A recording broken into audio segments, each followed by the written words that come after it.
Okay, YouTube, in this video we're going to work through a couple of examples how we multiply two complex numbers, or maybe even more than that, if they're written in standard form. And so basically what I indicate here is that we're going to use the distributive property and the FOIL method to find products in order to multiply complex numbers in standard form. So I think the best thing to do here is just look at these couple of examples that we have written here.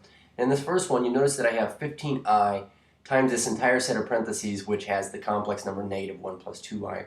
And so it is the case that we could rewrite this as, let's see here if I can get a scribble on here. We could rewrite that first number so that it is in standard form. We could say 0 plus 15i times negative 1 plus 2i. But I just want to indicate that it's not really worth your time to do this because now we have to FOIL everything, whereas here we can just use the distributive property. So as far as multiplying is concerned, we're just going to use our rules of multiplication just like if these were variables, and write our new expression. So for instance here, if I took 15i times negative 1, I would just have negative 15i. And if I were to take 15i times a positive 2i, we'd start with 15 times positive 2 is 30, and then we have to take the I times the I, which we do get I squared. But one thing we want to recall is this: whenever we have an I, we mean the square root of negative 1. Well, then whenever we have an I squared, we really mean this is a negative 1. Remember, when you take an I times itself, you get a negative result. So we would say, well, negative 15i plus 30i squared would really be negative 15i plus 30 times a negative 1. Or in other words, we would rearrange this so that the real part now comes in front, negative 30 minus 15i. And this would be our complex number in standard form. So the quick way of mentioning this I squared thing is basically to say, if anything ever has an I squared, like this does right here, you can go ahead and get rid of it and change the sign of the thing it was attached to make it its opposite. So we're going to use that same property over here, except for this time you notice that we have some a plus bi times c plus di.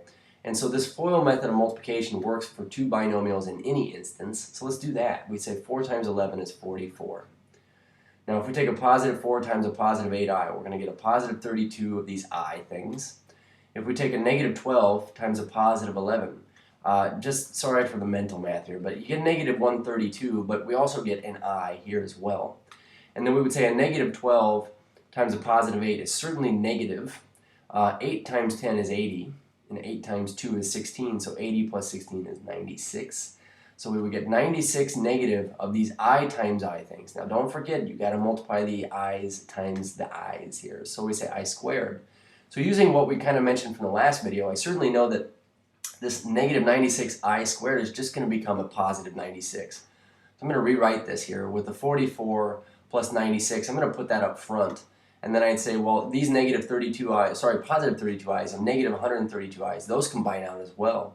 And so I would get negative 100 of these I things. In other words, let's see here. If I added 4 to this 96 from the 44, it'd be 100 plus the other 40. So we get 140 constants, or real part, minus 100i.